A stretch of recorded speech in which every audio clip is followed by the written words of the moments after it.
Hello and welcome to a gripping episode of Gaza hostage crisis.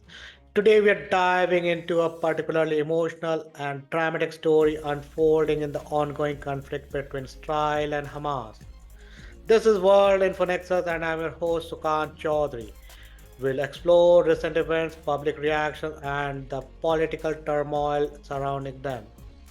This episode will also feature interactive questions throughout, so make sure to stay tuned and share your thoughts.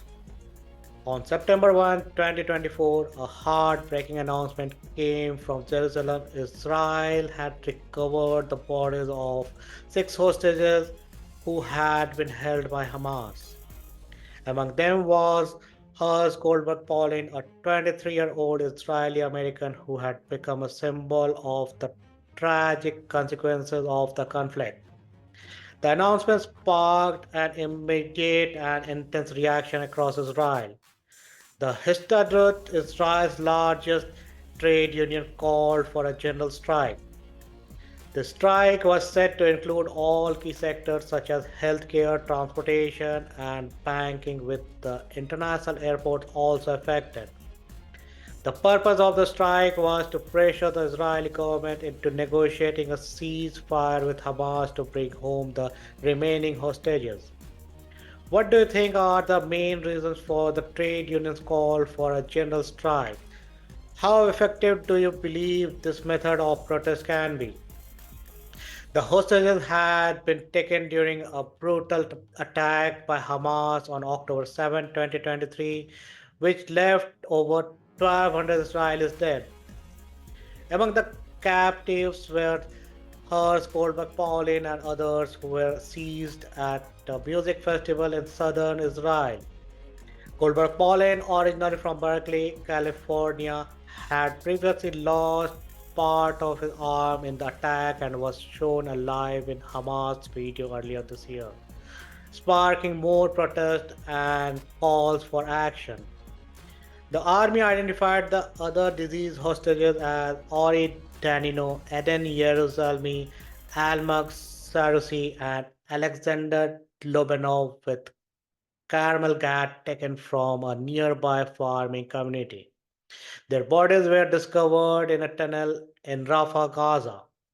How do you think the discovery of these hostages' bodies will impact the ongoing negotiations between Israel and Hamas?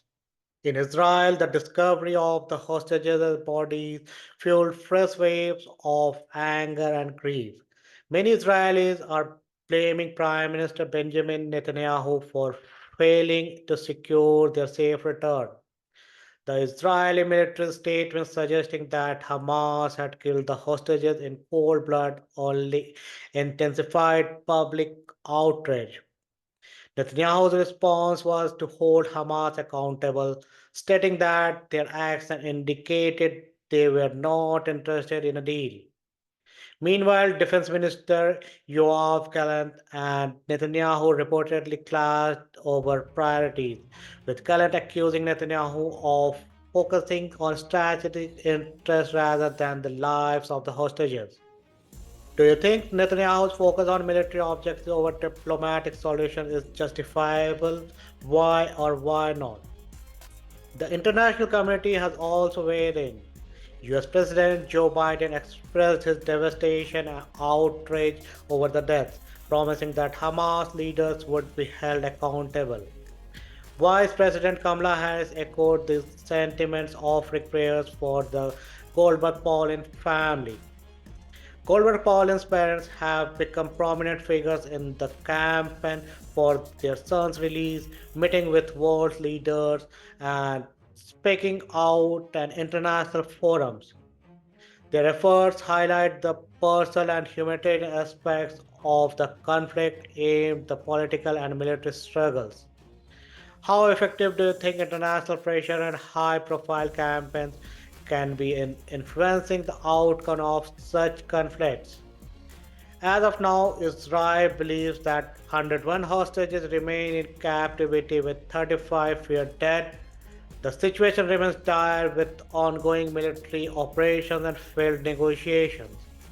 The conflict had caused immense suffering, with over 40,000 Palestinians reported killed and millions displaced.